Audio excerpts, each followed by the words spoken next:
las juntas en América empiezan a manifestarse aquí y allá. Pero la fragmentación política hace su aparición bajo el manto del federalismo o de las satrapías locales. Durante 5 años, lo que había sido el antiguo reino de Nueva Granada, y luego sería Colombia, vive una etapa que quedó en la historia como la de la patria boba. Cada provincia proclamaba sus autoridades y cada aldea juraba una junta independiente y soberana. La palabra federalismo se convierte en una soberbia doctrina de la impotencia. De este modo describe Ramos esa primera etapa de la lucha por la emancipación en la que reina un espectáculo de división y caos. La segunda etapa, en cambio, es la que conduce a Bolívar de victoria en victoria. Y en ella el Libertador expresa cada vez que puede una idea central: la unidad latinoamericana.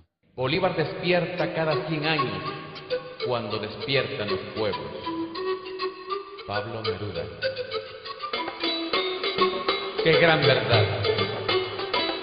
El pueblo lo sabe. Latinoamérica lo siente. Bolívar vive. Aunque todos los jefes revolucionarios proclaman su condición de americanos, es Bolívar quien sostiene más categóricamente la conciencia nacional común. La unidad es base de la independencia, pero la independencia es base de la justicia social. O sea, no hay justicia social sin independencia de la patria, y no hay independencia de la patria sin unidad latinoamericana. Creo que ese es el esquema básico de Ramos, ¿no?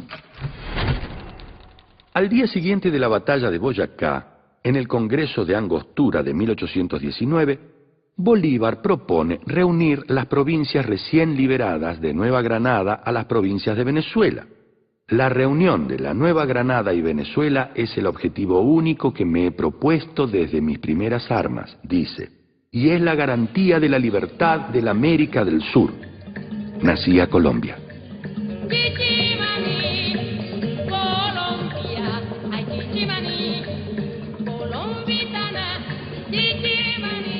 La nueva y gigantesca república, que ocupaba unos 2.600.000 kilómetros cuadrados, incluía las actuales repúblicas de Colombia, Venezuela, Ecuador y Panamá. Se dividía en 3 departamentos: Venezuela, Quito y Cundinamarca, con 3 vicepresidentes y un presidente general que era el mismísimo Libertador. El vicepresidente por Cundinamarca, la actual Colombia, era el general Francisco de Paula Santander, un bachiller en leyes que encarnará las aspiraciones puramente regionalistas del Partido Liberal, y en especial de los comerciantes de cacao, café, tabaco, algodón, quina y oro, interesados en la supresión de los derechos de exportación y de las tasas de importación. De la mano de George Canning y venciendo las resistencias de los anquilosados aristócratas del gabinete británico, Londres reconoció casi simultáneamente a los gobiernos de Colombia, México y Buenos Aires. Al defender su política en la Cámara de los Comunes, Canning venció las últimas resistencias, aclarando con pericia dialéctica que la Gran Bretaña no reconoce el derecho de los sudamericanos a ser independientes, sino el hecho de que lo son en este momento. En la segunda parte de la década del 10, se desplaza desde Londres una marea de aventureros y soldados disponibles tras el fin de las guerras napoleónicas.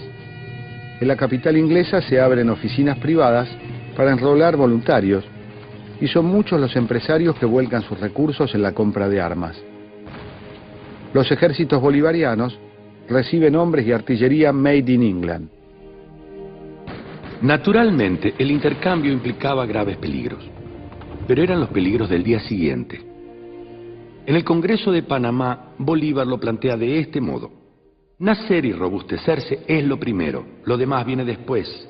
En la infancia necesitamos apoyo, que en la virilidad sabremos defendernos. Ahora nos es muy útil y en el futuro ya seremos otra cosa.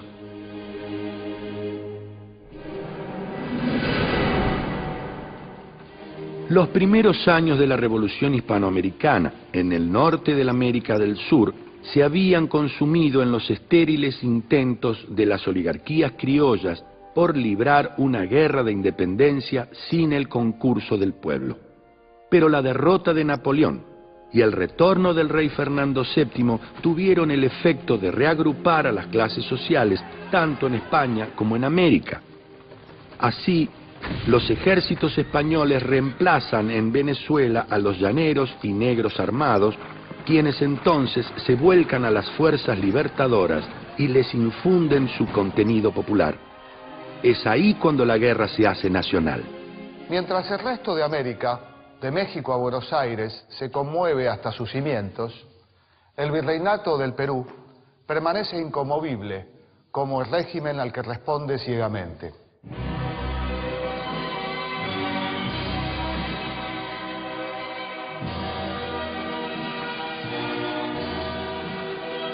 El problema para su tranquilidad es que el general San Martín ya ha cruzado la cordillera de los Andes y vencido a los españoles en Chacabuco y Maipú, liberando a Chile del dominio godo, y está totalmente decidido a hacer lo mismo con el Perú.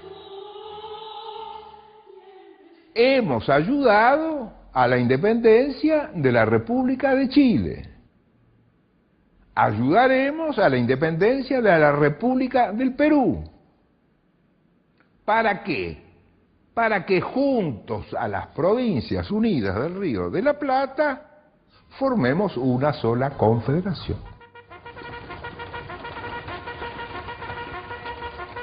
En Chile, San Martín había sellado una alianza político-militar con Bernardo O'Higgins, hijo natural de un antiguo virrey español del Perú y vinculado también a la logia Lautaro. El militar chileno formaba parte del sistema terrateniente liberal interesado en profundizar las relaciones económicas con el Imperio Británico, que en ese marco brindaba su apoyo al movimiento por la independencia de España.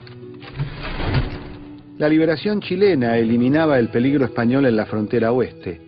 Ese dato era el único que realmente conmovía a los hacendados y exportadores de Buenos Aires.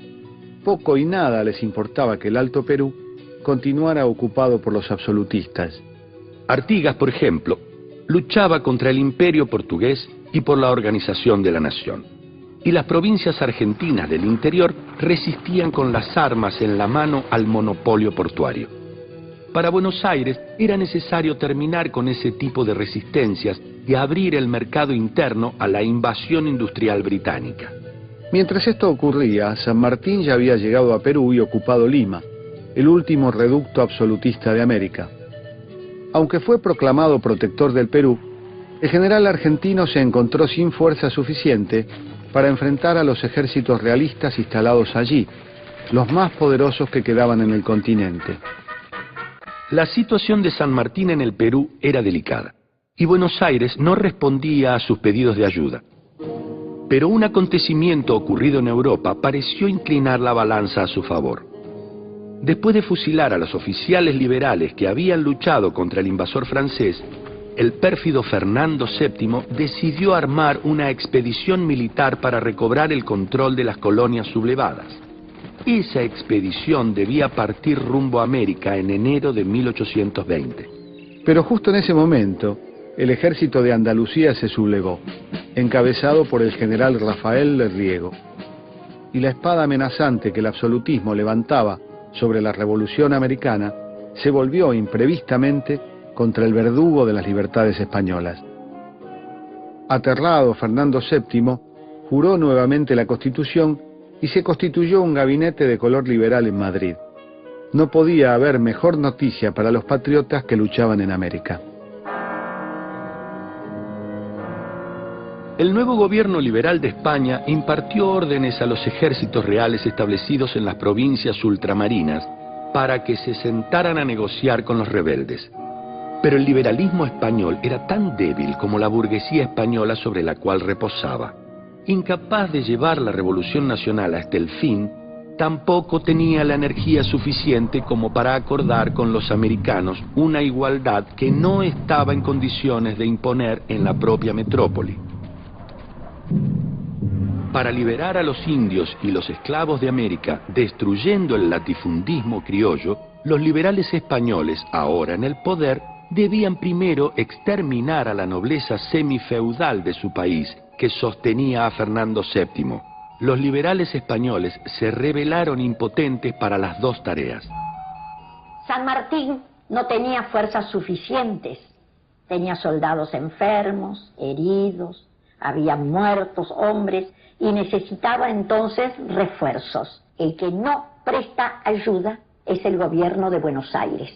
Impide que Gutiérrez de la Fuente venga a la provincia y afirma que no, si llega, lo detendrán por ser el emisario de un hombre al que tienen que juzgar porque se rebeló contra la decisión del gobierno directorial en 1820 de repasar la cordillera y venir a ayudar al gobierno directorial en su lucha contra los caudillos. Al adoptar semejante estrategia, la burguesía porteña dejaba caer al general San Martín en el Perú, de la misma manera que había apuñalado por la espalda a José Gervasio Artigas.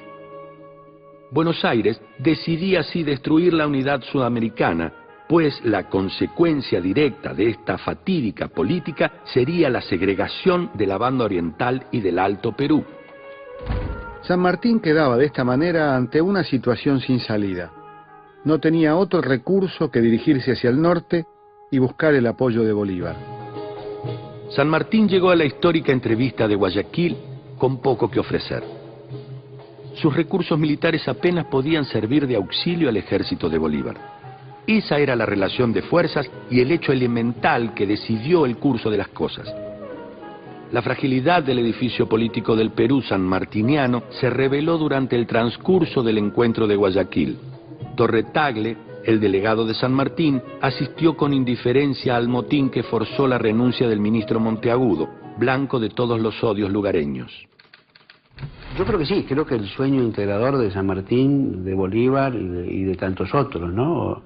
También de Artigas y de Morazán y de O'Higgins, bueno, creo que está vigente. Está vigente además no solo como una pervivencia de la historia, sino me parece que está vigente como parte de una conciencia. Y la conciencia lo que dice, y esa conciencia es una conciencia social y política producto de la experiencia, es que individualmente los distintos estados o los distintos pueblos en Latinoamérica va a ser muy difícil, por no decir imposible, que tengamos posibilidades ciertas de realización. O sea, la integración no solo es una aspiración, yo diría que es más bien una necesidad y un imperativo de la época. Si no somos capaces de integrarnos y avanzar en ese proceso de construcción de una gran patria latinoamericana, ciertamente en un mundo que por un lado se globaliza y por el otro lado se divide en bloques, vamos a estar en una situación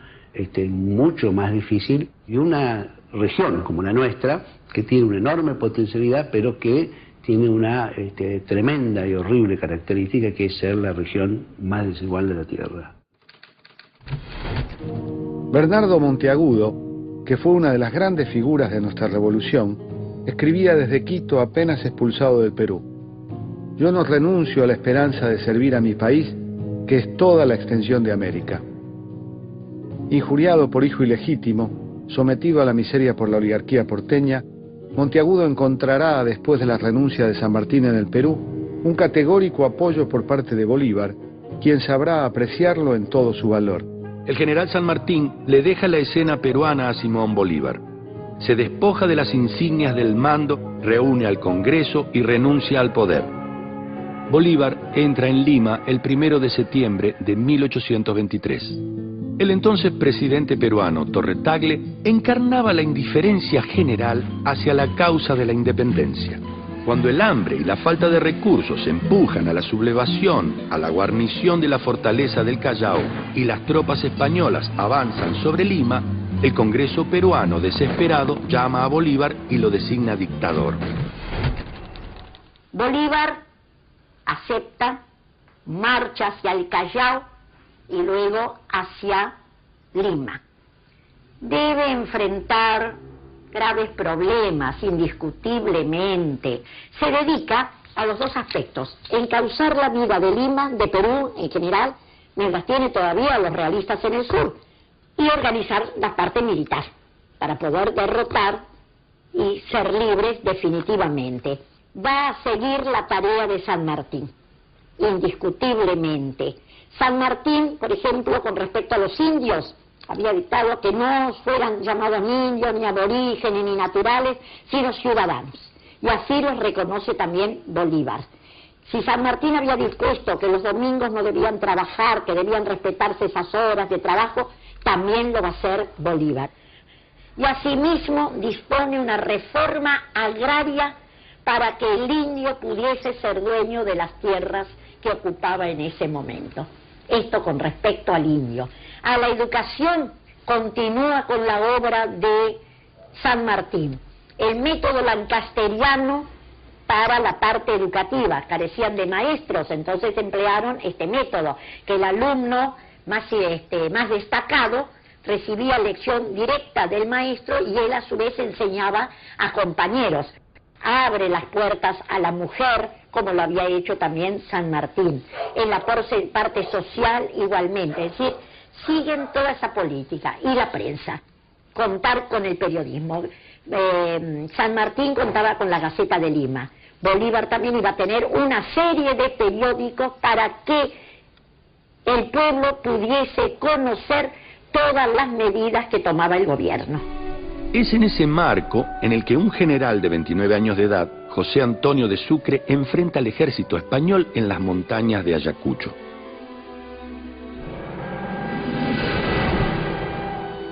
La gran victoria de Sucre resonó en todo el continente con inigualado eco.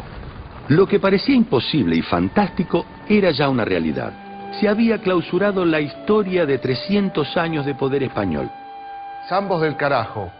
Allá enfrente están los godos puñeteros. El que manda la batalla es don José de Sucre, que como ustedes saben no es ningún cabrón. Así que apretarse los cojones y a ellos. Esa fue la arenga con que el general Lara arengó a sus tropas antes de la batalla de Ayacucho. La noticia de la gran victoria del general Sucre llegó a Buenos Aires el 2 de enero de 1825. El pueblo de la ciudad lo festejó como el triunfo de la patria grande. Pero no todo Buenos Aires participaba del júbilo popular.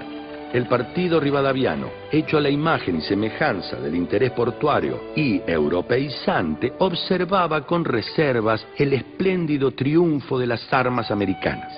La sombra de Simón Bolívar se agigantaba, pero los periódicos porteños controlados por Rivadavia criticaban cada vez con mayor aspereza al libertador. Las oligarquías liberales era para eliminar las raíces y reinventarnos como micos de Europa. El Deán Funes, representante de Bolívar en Buenos Aires, contaba que, según le habían asegurado las autoridades porteñas, la causa de nuestra independencia habría de venir terminada de Europa. Esta expresión me hizo estremecer, le escribía al Libertador, y agregaba: me inclino a creer que nuestra causa se ha puesto en manos del gabinete inglés. Yo veo esto de muy mala data y no encuentro dónde fijar el pie. Nada me fío de los ingleses. La tendencia invariable de la burguesía porteña era reducir todo lo posible el área territorial, conservar el puerto y la aduana en sus manos para continuar recibiendo la inmensa mayoría de los recursos fiscales y dejar libradas a su suerte a las provincias mediterráneas que carecían de productos exportables. En el marco de esta estrategia, el Alto Perú se volvía una carga pesada para el poder rivadaviano. Al crearse el virreinato del Río de la Plata, el empobrecimiento de la región fue notorio. La flamante organización administrativa brindará al puerto de Buenos Aires una importancia económica y política decisiva. Y como consecuencia, empujará la declinación altoperuana en el marco de la crisis general de todas las provincias industriales. Si antes del nuevo virreinato, Buenos Aires y el litoral eran mercados consumidores de los productos industriales del norte, ahora el norte se convertiría en mercado consumidor de los productos europeos que entraban por Buenos Aires. La aparición del comercio inglés después de la Revolución de Mayo asestará a esas industrias un golpe de muerte. En las minas altoperuanas trabajaban más de 15.000 indios mitayos que solo eran reemplazados cuando morían en el fondo de los socavones. Los súbditos del antiguo imperio incaico estaban obligados a trabajar en las explotaciones mineras. Tanto los dueños españoles como criollos de esas explotaciones se negaron una y otra vez a modificar el cruel sistema de explotación que bien puede definirse como genocidio. La decadencia económica del Alto Perú era irremediable. Faltaban capitales para modernizar la explotación minera y la agricultura era muy primitiva. La brutal expoliación de los indígenas no podía suplir la impericia, la abulia y el estilo de vida rentístico de las clases altas. Pero a pesar de esta realidad, el poder económico altoperuano no veía con interés una vinculación subordinada a Buenos Aires. Una relación de dependencia con el puerto ya les había resultado funesta a las provincias del norte y el Alto Perú había sacado conclusiones de ese proceso. Este desinterés, reforzado por la perspectiva de adquirir una salida comercial al Pacífico, comenzó a alimentar una tendencia separatista en la región. Por el lado de Buenos Aires, tampoco existía un interés especial en mantener los vínculos con el Alto Perú. Ya bastantes problemas tenía para dominar militarmente a las provincias del interior que se alzaban contra la usurpación. Además, la burguesía porteña carecía de todo concepto territorial de nación. Ya instalado en el Alto Perú, Sucre le escribe a Bolívar: parece que Buenos Aires ha calculado que no está en sus intereses la reunión de estas provincias a la República. El general venezolano era receptor también de las presiones de la aristocracia altoperuana, que veía en el separatismo la mejor forma de conservar sus privilegios de comercio y de casta. Sucre resuelve convocar a un congreso de las provincias altoperuanas para que éstas decidan su suerte. Bolívar reacciona y le aclara que la sola convocatoria al congreso sería un formal reconocimiento de soberanía que se convertiría en un funesto ejemplo para el resto de los pueblos y que mejor deje todo como está. De este modo el libertador descarga un rayo sobre su hijo más dilecto y cierra su mensaje con dureza, indicándole que se limite a ocupar el país militarmente y a esperar órdenes. En cambio, en el Alto Perú, los diputados separatistas se dispusieron a crear una nueva nación. Cuando finalmente la Asamblea discutió la cuestión de crear un nuevo Estado, resultaron mayoría los diputados que apoyaban la independencia del Alto Perú. Numéricamente resultaron seguidos por una minoría que propugnaba la incorporación al Perú, y luego por otra, más pequeña, que planteaba la reincorporación a las Provincias Unidas del Río de la Plata. En definitiva, la Asamblea resolvió fundar la República Bolívar, ofreciendo así su mayor tributo al libertador. Los temerosos diputados altoperuanos decidían así que Bolívar podría ejercer el poder supremo de la nueva nación cuando, cómo y todo el tiempo que quisiera, y que mientras estuviera fuera de su territorio gozaría de los honores de protector y presidente. No era todo. También declararon fiesta cívica el día del triunfo de Junín, igual que el día de cumpleaños del libertador. Más aún, se establecía que los retratos de Bolívar debían presidir todos los edificios públicos y que en cada capital de departamento se levantaría una estatua ecuestre para homenajearlo. A Sucre también le brindaron honores similares, aunque ligeramente menores. Por ejemplo, las estatuas a erigirse en cada capital de departamento para recordarlo no lo mostrarían a caballo, sino a pie. Bolívar terminó aceptando la decisión de la Asamblea y realizó una gira triunfal por las principales ciudades de Bolivia, como finalmente se llamó la nueva República. Repitió allí las medidas que había tomado en Perú respecto a la situación de los indios. Fue otra ofensiva revolucionaria de leyes y decretos que se emparentaba con la oleada jurídica que había caracterizado a la Revolución de Mayo. Lo que quería Bolívar fundamentalmente era establecer una igualdad plena social, y para lograrlo estableció esos 4 poderes. Uno era el poder electoral, inspirándose en los cabildos del período hispánico. Un poder ejecutivo, compuesto por el presidente y el vicepresidente. un presidente vitalicio, electo por su conducta, por su saber, por su representatividad. Pero ¿qué es lo único que te podía hacer este presidente, aparte de dar orden y presencia a la República? Únicamente mandar los ejércitos y las relaciones exteriores. Y luego estaba el poder legislativo, compuesto por tribunos, que serían los diputados, y los senadores.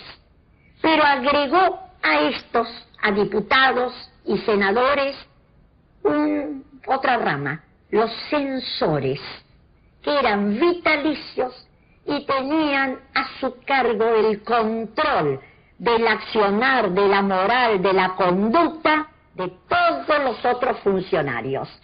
Y luego el Poder Judicial, independiente totalmente de los otros poderes. El Poder Judicial debía tener las mayores atribuciones para juzgar, dictaminar, condenar o absolver según lo dictaminado por las leyes. La estructura social de la América independiente requería o un poder económico centralizador o un poder político-militar que cumpliese un papel análogo. Bolívar pretendió sustituir ambos factores por un monumento jurídico que no resistió la menor presión de los intereses reales. Enfermo de la enfermedad jurídica del siglo y asediado por legiones de abogados chuquisaqueños y limeños, Bolívar disfrutó de la felicidad intelectual de redactar una constitución para su amada Bolivia. Embriagado por el honor bautismal que le conferían los astutos doctorcitos altoperuanos antes de traicionarlo, ya le faltaba muy poco al Libertador para medir la magnitud de su tragedia.